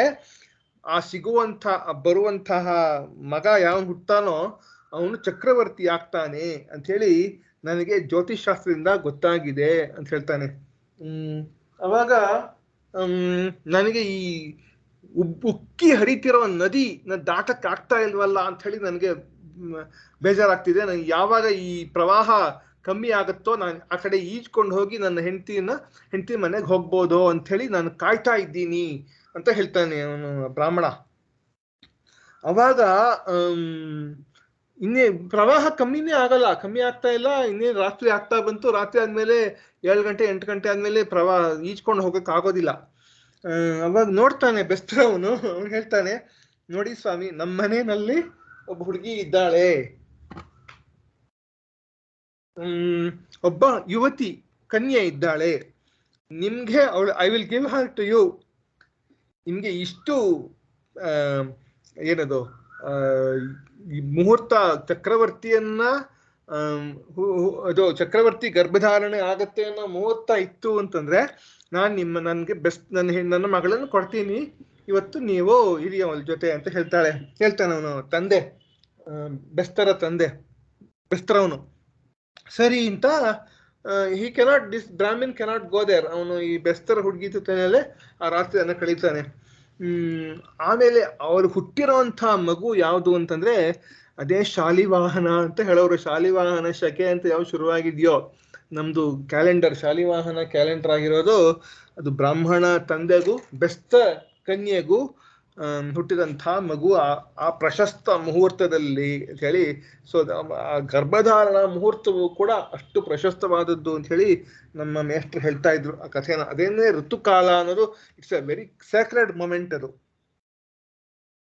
ಆ ಗರ್ಭಧಾರಣೆ ಅಂತ ಯಾವ್ದಿದೆಯೋ ಅದು ಕೂಡ ಒಂದು ಯಜ್ಞ, ಒಂದು ಹೋಮ ಅಂತ ಹೇಳಿ. ಇಟ್ ಇಸ್ ಬರೀ ಕಾಮದಾಟವಲ್ಲ, ಅದು ಹೋಮ ಅಂತ ಹೇಳೋರು. Next paragraph number 19. ಪ್ರಕೃತಂ ತು ಉಚ್ಯತೆ ಅಹೋರಾತ್ರಾತ್ಮಕಃ ಪ್ರಜಾಪತಿ ವ್ರೀಹಿ ಯವಾದಿ ಅನ್ನಾತ್ಮನ ವ್ಯವಸ್ಥಿತಃ. ಮುಂದಕ್ಕೆ ಏನ್ ಹೇಳ್ತಾರೆ? ಪ್ರಕೃತಂ ತು ಉಚ್ಯತೆ. ಇವಾಗ ಏನ್ ಹೇಳ್ತಾರೆ? ಅಹೋರಾತ್ರಾತ್ಮಕ ಪ್ರಜಾಪತಿ. ಅಹೋರಾತ್ರ ಅಂದ್ರೆ ಹಗಲು ರಾತ್ರಿ ಆತ್ಮಕವಾದಂತಹ ಪ್ರಜಾಪತಿ. ವ್ರೀಹಿ ಯವಾದಿ.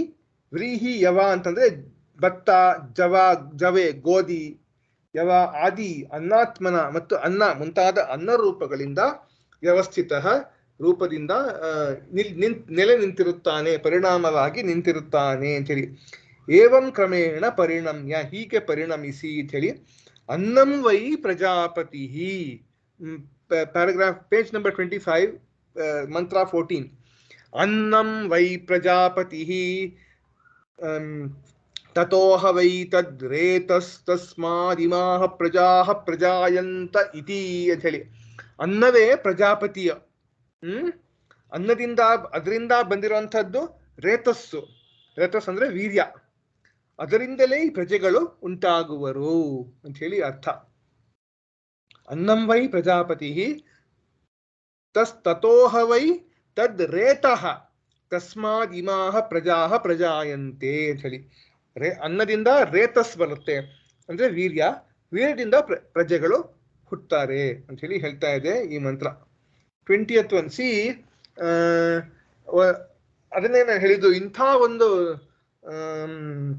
ಸಾಮಾನ್ಯವಾದ ಪ್ರಶ್ನೆಯನ್ನು ಕೇಳಿದ್ರಲ್ಲಪ್ಪ ಋಷಿಗಳು ಅಂತ ಹೇಳಿ ಪ್ರಶ್ನೆ ಬರುತ್ತೆ. ಕಬಂದಿ ಕಾತ್ಯಾಯನ ಕುತೋಹವಾಯಿ ಮಾ ಪ್ರಜಾಪಜಾಯಂತೆ ಅಂತ ಕೇಳಿದ್ದು. ಅಂದ್ರೆ ಹೇಗೆ ಈ ಪ್ರಜೆಗಳೆಲ್ಲ ಹುಟ್ಟುತ್ತವೆ ಅಂತ ಕೇಳಿದ್ದು ಅಲ್ವಾ? ಅದು ಗೊತ್ತು, ತಂದೆ ತಾಯಿಗಳು ಕೂಡುವಿಕೆಯಿಂದ ಹುಟ್ಟುತ್ತವೆ ಅಂತ ಗೊತ್ತು. ಅಂಥ ಪ್ರಶ್ನೆನ ಋಷಿಗಳು ಬ್ರಹ್ಮಪರಾಹ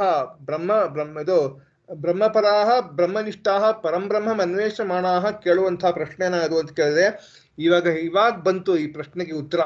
ರೇತಸ್ ಹೆಂಗ್ ಬರುತ್ತೆ ಅನ್ನೋದು ಅನ್ನದಿಂದ ಬರುತ್ತೆ. ಯಾಕೆಂದ್ರೆ ಪ್ರಜಾಪತಿ ಮೊದಲು ಪ್ರಾಣ ಮತ್ತು ರೈನ ಸೃಷ್ಟಿ ಮಾಡ್ದ. ಮತ್ತೆ ಪ್ರಾಣ ಮತ್ತು ರೈಯಿಂದ ಸೂರ್ಯಚಂದ್ರನರಿಂದ ಸಂವತ್ಸರ, ಉತ್ತರಾಯಣ, ದಕ್ಷಿಣಾಯಣ, ಅಲ್ಲಿಂದ ಮಾಸಗಳು, 6 ಋತುಗಳು ಮತ್ತು 12 ತಿಂಗಳುಗಳು. ಆಮೇಲೆ ಕೃಷ್ಣ ಪಕ್ಷ, ಶುಕ್ಲ ಪಕ್ಷ, ಕೃಷ್ಣ ಪಕ್ಷ. ಅದಾದ್ಮೇಲೆ ಅಹೋರಾತ್ರಿ ಅಂದ್ರೆ ಹಗಲು ಇರುಳು. ಅದಾದ್ಮೇಲೆ ಅದರಲ್ಲಿ ಅನ್ನ ಬಂತು. ಆ ಹಗಲಲ್ಲಿ ಅನ್ನದಲ್ಲಿ ರೇತಸ್ಸು. ಹಾಗಾಗಿ ಆ ರೇತಸ್ಸಿನಿಂದ ಜನರು ಅಂತ ಹೇಳಿ ಹೀಗೆ chain of things which come before actual birth of A being ಅಂತ ಹೇಳಿ ಹಂಗೆ ಬಂತು. Paragraph number 20.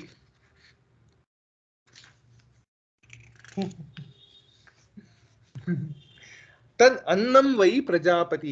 ಇಲ್ಲಿ ಅನ್ನವೇ ಪ್ರಜಾಪತಿ. ಕಥಂ ತತಃ ತಸ್ಮಾತ್ ಹವೈ ರೇತಃ ನೃಬೀಜಂ ತತ್ ಪ್ರಜಾ ಕಾರಣಂ. ಅಂದಿಂದ ಏನ್ ಬರುತ್ತೆ? ರೇತಸ್ಸು, ನೃಬೀಜಂ ನರ ಅಂದ್ರೆ ಮನುಷ್ಯನಲ್ಲಿರುವ ಬೀಜವು ಅಂತ ಹೇಳಿ, ಅದು ಪ್ರಜೆಗೆ ಕಾರಣ. ತಸ್ಮಾತ್ ಯೋಷಿತಿ ಸಿಕ್ತಾತ್. ಆ ರೇತಸ್ಸು ಒಂದು ಹೆಣ್ಣಿನಲ್ಲಿ, ಯೋಷಿತ್ ಅಂತಂದ್ರೆ ಹೆಣ್ಣು, ಹೆಣ್ಣಿನಲ್ಲಿ ಚಿಮುಕಿಸಿದಾಗ, ಸಿಕ್ತಾತ್ ಅಂದ್ರೆ ಅದು ಸ್ಖಲನವಾದಾಗ, ಇಮಾಹ ಮನುಷ್ಯಾದಿ ಲಕ್ಷಣಾಹ ಪ್ರಜಾಹ ಪ್ರಜಾಯಂತೆ. ಈ ಮನುಷ್ಯ ಮುಂತಾದ ಲಕ್ಷಣ ಪ್ರಜೆಗಳು ಸೃಷ್ಟಿಯಾಗ್ತಾರೆ. ಯತ್ ಪೃಷ್ಟಂ ಕುತೋಹ ವೈ ಪ್ರಜಾಹ. ಇವಾಗ ಏನ್ ಪ್ರಶ್ನೆ ಕೇಳಿದ್ನೋ ಋಷಿ ಕುಮಾರ, ಯತ್ ಪೃಷ್ಟಂ ಯಾವ್ದು ಕೇಳಲ್ಪಟ್ಟಿತೋ, ಕುತೋಹ ವೈ ಪ್ರಜಾಹ ಪ್ರಜಾಯಂತೆ ಇತಿ ತದೇವಂ ಚಂದ್ರಾದಿತ್ಯ ಮಿಥುನಾದಿ ಕ್ರಮೇಣ. ಏನು ಪ್ರಶ್ನೆ ಕೇಳಿತ್ತೋ ಅದಕ್ಕೆ ಇವಾಗ ಹೇಗೆ ಪ್ರಜೆಗಳು ಹುಟ್ಟುತ್ತಾರೆ ಅಂತ ಏನ್ ಕೇಳಿತ್ತೋ ಅದನ್ನ ತದೇವಂ ಚಂದ್ರ ಆದಿತ್ಯ ಆದಿ ಮಿಥುನ ಅಂದ್ರೆ 2 ಜೋಡಿ ಕ್ರಮೇಣ ಅಹೋರಾತ್ರ ಅಂತೇನ. ಅಹೋರಾತ್ರ ಅಂದ್ರೆ ಹಗಲು ಇರುಳು ವರೆಗೂ ಏನ್ ಹೇಳಲ್ಪಟ್ಟಿತೋ, ಅನ್ನ ರೇತೋದ್ವಾರೇಣ, ಅನ್ನ ಅನ್ನುವಂಥ ರೇತಸ್ಸಿನ ಮೂಲಕ ಪ್ರಜಾಹ ಪ್ರಜಾಯಂತೆ ಇತಿ ನಿರ್ಣೀತಂ, ಪ್ರಜೆಗಳು ಹುಟ್ಟುತ್ತಾರೆ ಅಂತ ಹೇಳಿ ಈಗ ಹೇಳಿದ್ದಾಯ್ತು ಅಂತ ಹೇಳ್ತಾ ಇದ್ದಾರೆ. ಸೊ ದಿಸ್ ಇಸ್ ದ ಕ್ರಮ. ಕರ್ಮಿಗಳಿಗೆ ಇವಾಗ ಈ ಉಪನಿಷತ್ತಿನ ಮೊದಲನೇ ಪ್ರಶ್ನೆ ಮುಗಿಯೋದಕ್ಕೆ ಇನ್ನು 2 ಪ್ಯಾರಾಗ್ರಾಫ್ ಇದೆ, 2 ಮಂತ್ರಗಳು ಉಳ್ಕೊಂಡಿವೆ. ಅದನ್ನ ಮುಗಿಸ್ಬಿಟ್ಟು ಇವತ್ತು ನಿಲ್ಸೋಣ. ಪೇಜ್ 26, ಪ್ಯಾರಾಗ್ರಾಫ್, ಇದು ಮಂತ್ರ 15. ತದ್ಯೇ ಹವೈ ತತ್ ಪ್ರಜಾಪತಿ ವ್ರತಂ ಚರಂತಿ ತೇ ಮಿಥುನಮುತ್ಪಾದಯಂತೆ ತೇಷಾಮೇವೈಷ ಬ್ರಹ್ಮಲೋಕೋ ಯೇಷಾಂ ತಪೋ ಬ್ರಹ್ಮಚರ್ಯಂ ಯೇಷು ಸತ್ಯಂ ಪ್ರತಿಷ್ಠಿತಂ ಅಂತ ಹೇಳಿ. ತದ್ಯೇ ಹವೈ ತತ್ ಪ್ರಜಾಪತಿ ವ್ರತಂ ಚರಂತಿ. ಆದ್ರೆ ಯಾರಿದ್ದಾರೋ ಅವರು ಪ್ರಜಾಪತಿ ವ್ರತ ಅಂತ ಆಚರಿಸ್ತಾರೋ ತೇ ಮಿಥುನಮುತ್ಪಾದಯಂತೆ, ಅವರು ಮಿಥುನವನ್ನ ಉಂಟು ಮಾಡ್ತಾರೆ. ಮಿಥುನ ಅಂತಂದ್ರೆ ಟ್ವಿನ್ಸ್, ಜೋಡಿ, ಅವಳಿ ಜವಳಿಯನ್ನ ಉಂಟು ಮಾಡ್ತಾರೆ. ತೇಷಾಮೇವೈಷ ಬ್ರಹ್ಮಲೋಕೋ ಯೇಷಾಂ ತಪೋ ಬ್ರಹ್ಮಚರ್ಯಂ ಯೇಷು ಸತ್ಯಂ ಪ್ರತಿಷ್ಠಿತಂ. ತಪಸ್ಸು, ತಪಃ ಬ್ರಹ್ಮಚರ್ಯಂ, ತಪಸ್ಸು ಬ್ರಹ್ಮಚರ್ಯವು ಯಾರು ಇದೆಯೋ, ಯಾರಲ್ಲಿ ಸತ್ಯವು ಪ್ರತಿಷ್ಠಿತವಾಗಿದೆಯೋ ಅವರಿಗೆ ಈ ಬ್ರಹ್ಮಲೋಕವು ಅಂತ ಹೇಳ್ತಾ ಇದ್ದಾರೆ. ಇವಾಗ ಇದರಲ್ಲಿ ಇವರು ಸ್ವಾಮಿಗಳು ಈ ಪುಸ್ತಕದಲ್ಲಿ ಏನ್ ಹೇಳಿದ್ದಾರೆ, ಬ್ರಹ್ಮಲೋಕದಲ್ಲೂ ಬೇರೆ ಬೇರೆ ತರ ಬ್ರಹ್ಮಲೋಕಗಳಿವೆ ಅಂತ ಹೇಳ್ತಾರೆ. There are several types of Brahmaloka ಅಂತ ಹೇಳಿ ಇದರಿಂದ ಗೊತ್ತಾಗತ್ತೆ ನಮ್ಗೆ. ಪ್ಯಾರಾಗ್ರಾಫ್ 21. ತತ್ರ ಏವಂ ಸತಿ ಯೇ ಗೃಹಸ್ಥಾಃ.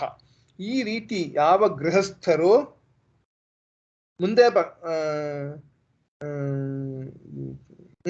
ಗೃಹಸ್ಥರು ಅಂತಂದ್ರೆ ಬ್ರಹ್ಮಚರ್ಯ ಆಶ್ರಮದವರಾಗಲಿ, ವಾನಪ್ರಸ್ಥಾಶ್ರಮದವರಾಗಲಿ, ಸನ್ಯಾಸಾಶ್ರಮದವರಾಗಲಿ ಇದು ಅನ್ವಯಿಸೋದಿಲ್ಲ ಅಂತ ಹೇಳ್ತಾ ಇದ್ದಾರೆ.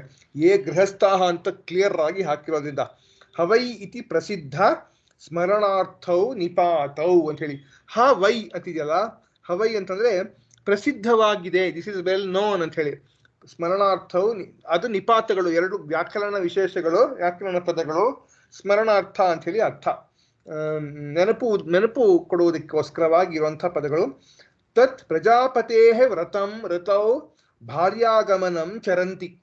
ಪ್ರಜಾಪತಿ ವ್ರತವನ್ನ ಋತು ಕಾಲದಲ್ಲಿ, ನಾನು ಹೇಳ್ತಲ್ಲ ಸರಿಯಾದ ಕಾಲದಲ್ಲಿ, ಆ ವಿಷ್ಣು ಪುರಾಣದಲ್ಲಿ ಯಾವ ದಿನಗಳು ನಿಗದಿಪಟ್ಟಿವೆಯೋ ಆ ದಿನಗಳಲ್ಲಿ ಭಾರ್ಯಾಗಮನಂ ಅಂದ್ರೆ ಮಡದಿಯ ಪಕ್ಕದಲ್ಲಿ ಹೋಗ್ತಾರೋ, ಚರಂತಿ ಕುರ್ವಂತಿ ತೇಷಾಂ ದೃಷ್ಟಫಲಂ ಇದಂ. ಅವರಿಗೆ ಇದು ದೃಷ್ಟಫಲವು ಅಂದ್ರೆ ಈ ಲೋಕದಲ್ಲಿ ಕಾಣುಬರುವ ಫಲ. ಇದು ಏನು ಅಂತಂದ್ರೆ ಕಿಂ ಏನು ಅಂತಂದ್ರೆ ತೇ ಮಿಥುನಂ ಪುತ್ರಂ ದುಹಿತರಂ ಚ ಉತ್ಪಾದಯಂತೆ. ಅವರು ಮಿಥುನಂ ಅಂದ್ರೆ ಒಂದು ಗಂಡು ಒಂದು ಹೆಣ್ಣು, ಒಂದು ಅವಳಿ ಜವಳಿಯನ್ನ ಅವರಿಗೆ ಉಂಟಾಗುತ್ತವೆ ಅಂತ ಹೇಳಿ ಅರ್ಥ. ಅದೃಷ್ಟಂ ಚ ಫಲಂ. ಇದಕ್ಕೆ ಅದೃಷ್ಟ ಫಲ ಅಂದ್ರೆ ಕಣ್ಣಿಗೆ ಕಾಣಿಸದೇ ಇರುವಂತಹ ಫಲ ಯಾವುದು ಅಂತಂದ್ರೆ ಇಷ್ಟಾಪೂರ್ತ ದತ್ತ ಕಾರಣಂ ತೇಷಾಮೇವ ಏಷ ಯಸ್ ಚಾಂದ್ರಮಸೋ ಬ್ರಹ್ಮಲೋಕ ಪಿತೃಯಾಣ ಲಕ್ಷಣ. ಏನು ಅಂತಂದ್ರೆ ಇಷ್ಟಾಪೂರ್ತ ದತ್ತ ಕಾರಣಂ, ಇಷ್ಟಾಪೂರ್ತ ದತ್ತ ಇವುಗಳನ್ನು ಮಾಡುವ ಅವರಿಗೆ, ಇಷ್ಟ ಅಂತಂದ್ರೆ ಇಷ್ಟಾಪೂರ್ತ ದತ್ತ ಅಂತ ಹೇಳಿತ್ತಲ್ಲ, ಇಷ್ಟ ಅಂತಂದ್ರೆ ತನ್ನ ಏಳಿಗೆಗೆ ಮಾಡುವಂಥ ಚಾಂದ್ರಯಾಣ ಇಂಥ ಯಾಗಗಳು. ಪೂರ್ತ ಅಂತಂದ್ರೆ ಸಮಾಜದ ಪೂರ್ತಿಗಾಗಿ ಮಾಡುವಂತಹ ಬಾವಿ, ಕೆರೆ, ಕಟ್ಟೆ, ಆಸ್ಪತ್ರೆ ನಿರ್ಮಾಣ, ಮತ್ತೆ ವಿಶ್ರಾಂತಿ ಗೃಹ ನಿರ್ಮಾಣ, ಈ ತರ ಸೋಷಿಯಲ್ ಆಕ್ಟಿವಿಟೀಸ್. ಮತ್ತೆ ದತ್ತ ಅಂತಂದ್ರೆ ದಾನ ಕೊಡುವಂಥದ್ದು. ಇದೆಲ್ಲ ಇಷ್ಟಾಪೂರ್ತ ದತ್ತ ಕಾರಿಣ ತೇಷಾಮೇವ ಏಷ ಯಸ್ ಚಾಂದ್ರಮಸೋ ಬ್ರಹ್ಮಲೋಕಃ.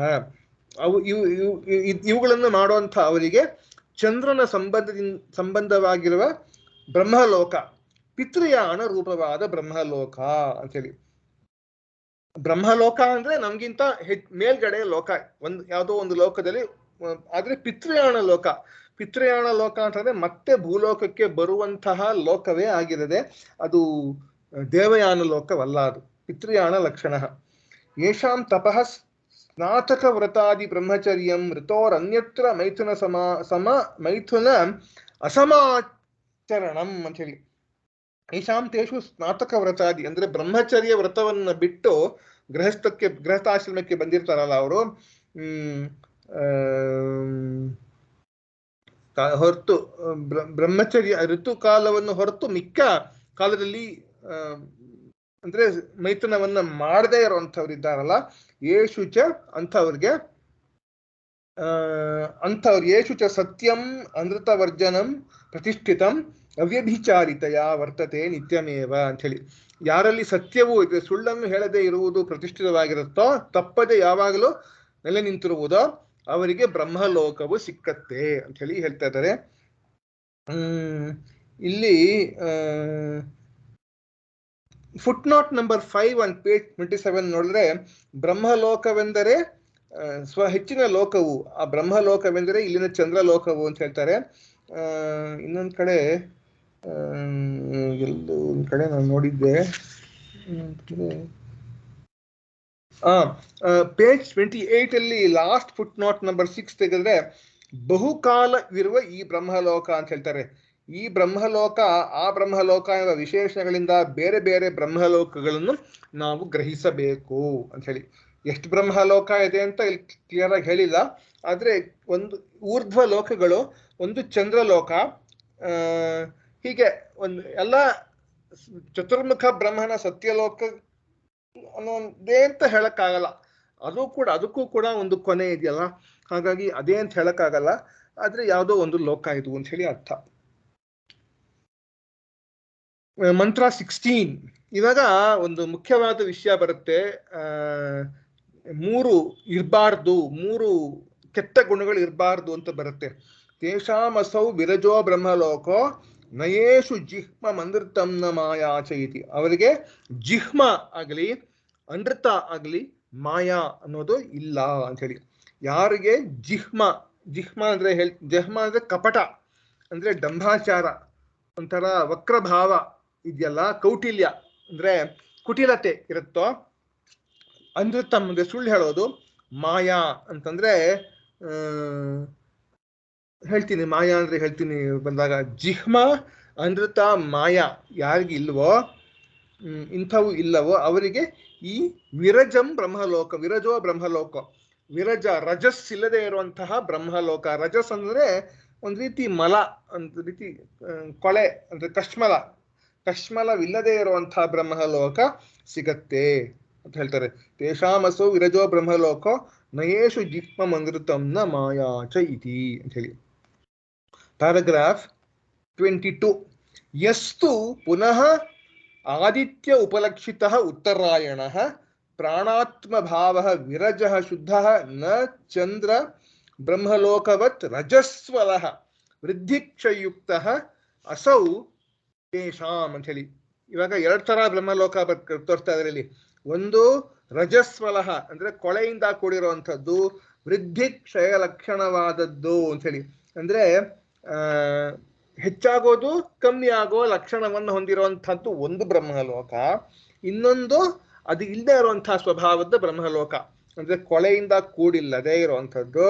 ಮತ್ತೆ ವೃದ್ಧಿ ಕ್ಷಯ ಅಂದ್ರೆ ಹೆಚ್ಚಾಗೋದು ಕಮ್ಮಿ ಆಗೋದು ಇಲ್ಲದೇ ಇರುವಂತಹ ಬ್ರಹ್ಮಲೋಕ. 2 ತರ ಬ್ರಹ್ಮಲೋಕಗಳು. ಎಷ್ಟು ಪುನಃ ಆದಿತ್ಯ ಉಪಲಕ್ಷಿತ ಉತ್ತರಾಯಣ ಪ್ರಾಣಾತ್ಮ ಭಾವ ವಿರಜ ಶುದ್ಧ ನ ಚಂದ್ರಲೋಕ ಬ್ರಹ್ಮವತ್ ರಜಸ್ವಲ ವೃದ್ಧಿ ಕ್ಷಯಯುಕ್ತ ಅಸೌ ತೇಷಾಂ. ಅವರಿಗೆ ಈ ಕ್ಷಯವಾಗದ ಬ್ರಹ್ಮಲೋಕಕ್ಕೆ ಹೋಗ್ತಾರಲ್ಲ ಅವರಿಗೆ ಹೇಗಿರುತ್ತೆ ಅಂತ ಹೇಳ್ತಾ ಇದೆ. ಕೇಶಾಂ ಇತಿ, ಎಂಥವರು ಅಂತ ಹೇಳ್ತಾ ಇದ್ದಾರೆ. ಪೇಜ್ 28 ಉಚ್ಚತೆ ಇವಾಗ ಹೇಳ್ತಿದ್ದಾರೆ. ಯಥಾ ಗೃಹಸ್ಥಾನಾಂ ಅನೇಕ ವಿರುದ್ಧ ಸಂವ್ಯವಹಾರ ಪ್ರಯೋಜನತ್ವಾತ್ ಜಿಹ್ಮಂ. ಏನ್ ಹೇಳ್ತಾರೆ, ಗೃಹಸ್ಥಾಶ್ರಮಗಳನ್ನೆಲ್ಲ ಒಂದು ಬ್ರಾಕೆಟ್ ಅಲ್ಲಿ ಹಾಕ್ಬಿಟ್ರು ಶಂಕರಾಚಾರ್ಯರು. ಗೃಹಸ್ಥಾಶ್ರಮದವರು ಏನ್ ಮಾಡ್ತಾರೆ, ಅನೇಕ ವಿರುದ್ಧ ಸಂವ್ಯವಹಾರ ಪ್ರಯೋಜನವತ್ವಾತ್, ಅನೇಕ ವಿರುದ್ಧಾತ್ಮಕವಾದಂತಹ ಒಂದಕ್ಕೊಂದಕ್ಕೆ ಹೊಂದಿಕೆ ಇಲ್ಲದೆ ಇರುವಂತಹ ಪ್ರಯೋಜನ ವ್ಯವಹಾರ ಮಾಡುವಂಥದ್ರಿಂದ ಅವರಿಗೆ ಜಿಹ್ಮಂ ಕೌಟಿಲ್ಯ ಕುಟಿಲತೆ ಇರುತ್ತೆ. ವಕ್ರಭಾವ ಅವಶ್ಯಂ ಭಾವಿ ತಥಾ ಯೇಷು ನ ಜಿಹ್ಮಂ. ಹಾಗಾದ್ರೆ ಗೃಹಸ್ಥಾಶ್ರಮದವರಿಗೆ ಜಿಹ್ಮ ಇದೆ, ಎಲ್ಲೋ ಒಂದ್ ಕಡೆ ಒಂದ್ ರೀತಿ ಕುಟಿಲತೆ ವಕ್ರಭಾವ ಇರುತ್ತೆ ಅನ್ನೋದು ಅಂತ ಹೇಳ್ತಾ ಇದ್ದಾರೆ.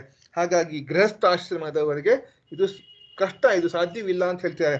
ಹಾಗಾಗಿ ಗೃಹಸ್ಥಾಶ್ರಮವನ್ನು ಬಿಟ್ಟು ಸನ್ಯಾಸಾಶ್ರಮಕ್ಕೆ ಹೋದವರಿಗೆ ಮಾತ್ರ ಸಾಧ್ಯ, ಅಥವಾ ಗೃಹಸ್ಥಾಶ್ರಮದಲ್ಲಿ ಇಲ್ಲದೆ ಇರುವಂತಹ ಬ್ರಹ್ಮಚರ್ಯ, ವಾನಪ್ರಸ್ಥ, ಸನ್ಯಾಸ ಈ 3 ಆಶ್ರಮದಲ್ಲಿ ಸಾಧ್ಯ. ಇದು ಗೃಹಸ್ಥಾಶ್ರಮದವರು ಜಿಹ್ಮಂ ಅಂದ್ರೆ ಕುಟಿಲತೆ, ಕಪಟತೆ, ವಕ್ರಭಾವ ಇರುವಂಥವ್ರು ಅಂತ ಹೇಳ್ತಿದ್ದಾರೆ. ಅವ್ರಿಗೆ ಯಾರಿಗೆ 2 ತರ ಬ್ರಹ್ಮಲೋಕ, ಒಂದು ಕ್ಷಯವಾಗುವ ಬ್ರಹ್ಮಲೋಕ, ಇನ್ನೊಂದು ಕ್ಷಯವಾಗದ ಬ್ರಹ್ಮಲೋಕ. ಗೃಹಸ್ಥಾಶ್ರಮದವರು ಯಾರು ವಕ್ರ ಬುದ್ಧಿ ಇರುವಂಥವ್ರು, ಅಂದ್ರೆ ಸುಳ್ಳು ಹೇಳೋರು, ಮತ್ತೆ ಮಾಯೆಯನ್ನು ಮಾಡುವಂಥವರೆಲ್ಲರೂ ಕೂಡ ಈ ಕ್ಷಯವಾಗುವ ಬ್ರಹ್ಮಲೋಕಕ್ಕೆ ಹೋಗ್ತಾರೆ. ಈ ಗೃಹಸ್ಥಾಶ್ರಮದಲ್ಲದವರು ಅಂದ್ರೆ ಕುಟಿಲತೆ, ಜಿಹ್ಮಂ ಅಂದ್ರೆ ತಮ್ಮ ಮಾಯಾ ಇಲ್ಲದವರು, ಅವರು ಕ್ಷಯವಾಗದ ಬ್ರಹ್ಮಲೋಕಕ್ಕೆ ಹೋಗ್ತಾರೆ ಅಂತ ಹೇಳಿ ಅರ್ಥ. ಯಥಾಚ ಗೃಹಸ್ಥಾನಾಂ ಕ್ರೀಡಾದಿ ನರ್ಮ ನಿಮಿತ್ತಂ ಅನೃತಂ, ಕ್ರೀಡೆ, ಆಟ, ಹಾಸ್ಯ ಮುಂತಾದ ನಿಮಿತ್ತಗಳಿಂದ ಅನೃತಂ ಅವರ್ಜನೀಯಂ ತಥಾ ನಯೇಷು ತತ್. ಸುಳ್ಳು ಹೇಳೋದು ತಪ್ಸಕ್ಕಾಗಲ್ಲ. ಗೃಹಸ್ಥಾಶ್ರಮದವರಿಗೆ ಸುಳ್ಳು ಹೇಳದೆ ಇರಕ್ಕಾಗಲ್ಲ. ಎಲ್ಲೋ ಒಂದು ಪರಿಸ್ಥಿತಿನಲ್ಲಿ ಸುಳ್ಳು ಹೇಳಬೇಕಾಗತ್ತೆ. ಯಾವುದೋ ಒಂದು ಆಟ ಆಡ್ತಿರುವಾಗ ಅಥವಾ ಹಾಸ್ಯ ಮಾಡುವಾಗ ಸುಳ್ಳು ಹೇಳ್ತಾ ಇರ್ತಾರೆ. ಹಾಗಾಗಿ ಅವ್ರಿಗಾಗಲ್ಲ ಅಂತ ಹೇಳ್ತಾರೆ. ತಥಾ ಮಾಯಾ ಗೃಹಸ್ಥಾನಾಮಿವ ನಯೇಷು ವಿದ್ಯತೆ. ಗೃಹಸ್ಥಾಶ್ರಮದವರಿಗೆ ಮಾಯಾ ಯಾವ್ದಿರುತ್ತೋ, ಏನ್ ಮಾಯಾ ಅಂದ್ರೆ ಮಾಯಾನಾಮ ಬಹಿರನ್ಯತಾ ಆತ್ಮಾನಂ ಪ್ರಕಾಶ್ಯ ಅನ್ಯಥಾ ಏವ ಕಾರ್ಯಂ ಕರೋತಿ ಸಾ ಮಾಯಾ. ಯಾರು ಹೊರಗಡೆ ಒಂಥರ ಹೊರಗಡೆ ಒಂಥರ ತೋರಿಸ್ಕೊಳ್ಳೋದು, ಅನ್ಯಥಾ ಏವ ಕಾರ್ಯಂ ಕರೋತಿ, ಇನ್ನೊಂಥರ ಕೆಲಸವನ್ನ ಮಾಡೋದು. ಅಂದ್ರೆ ಒಂದ್ ರೀತಿ ದಂಬಾಚಾರ, ಮೇಲ್ಗಡೆ ಬುಟಾಡಿಕೆ ತೋರಿಸ್ಕೊಳ್ಳೋದು, ಒಳಗಡೆ ಬರೀ ಕಪಟ ಮಾಡುವಂಥದ್ದು, ಅದೆಲ್ಲ ಮಾಯಾ ಅಂತ ಕರೀತಾರೆ. ಸಾ ಮಾಯಾ ಮಿಥ್ಯಾಚಾರ ರೂಪ. ಅಂದ್ರೆ ಅದು ಠಕ್ಕಿನ ರೂಪ ಅಂದ್ಬಿಡ್ತಾರೆ ಸ್ವಾಮಿಗಳು. ಅಂದ್ರೆ ಒಬ್ಬ ಕೆಟ್ಟವನ ರೂಪ ಇದು ಅಂತ ಹೇಳಿ, ಮಿಥ್ಯಾಚಾರ ರೂಪ. ಮಾಯಾ ಇತಿ ಏವಂ ಆದಯೋ ದೋಷಾಃ ಯೇಷು ಏಕಾಕೀಷು ಬ್ರಹ್ಮಚಾರಿ ವಾನಪ್ರಸ್ಥ ಭಿಕ್ಷುಸು ನಿಮಿತ್ತತ್ವಾತ್ ನ ವಿದ್ಯಂತೆ. ಯಾರು ಈ ಮಾಯೆ, ಈ ಮೂರು ದೋಷಗಳು, ಜಿಹ್ಮ, ಅನೃತ ಮತ್ತೆ ಮಾಯೆ, ಈ ಮೂರು ದೋಷಗಳು ಬ್ರಹ್ಮಚಾರಿ ಆಶ್ರಮದಲ್ಲಿರೋರು, ವಾನಪ್ರಸ್ಥಾಶ್ರಮದಲ್ಲಿರೋರು, ಸನ್ಯಾಸಾಶ್ರಮದಲ್ಲಿರೋರು ಯಾರಲ್ಲಿ ಈ ದೋಷಗಳಿಲ್ಲವೋ ತತ್ ಸಾಧನಾನುರೂಪೇಣ ಏವ ತೇಷಾಂ ಅಸೌ ವಿರಜೋ ಬ್ರಹ್ಮಲೋಕ. ಅವರು ಈ ಮಲವಿಲ್ಲದ ಬ್ರಹ್ಮಲೋಕಕ್ಕೆ ಹೋಗ್ತಾರೆ. They will go to that Brahmaloka which is pure, which does not have this ಕಲ್ಮಶ, ಕೊಳೆ ಇಲ್ಲದೆ ಇರುವಂತಹ ಬ್ರಹ್ಮಲೋಕಕ್ಕೆ ಹೋಗ್ತಾರೆ. ಹಾಗೆ ಇನ್ನೊಂದು ಬ್ರಹ್ಮಲೋಕ ಇದೆ ಅಂತ ಗೊತ್ತಾಗತ್ತೆ. ಇತ್ಯೇಷ ಜ್ಞಾನಯುಕ್ತ ಕರ್ಮವತಾಂ ಗತಿ. ಇದು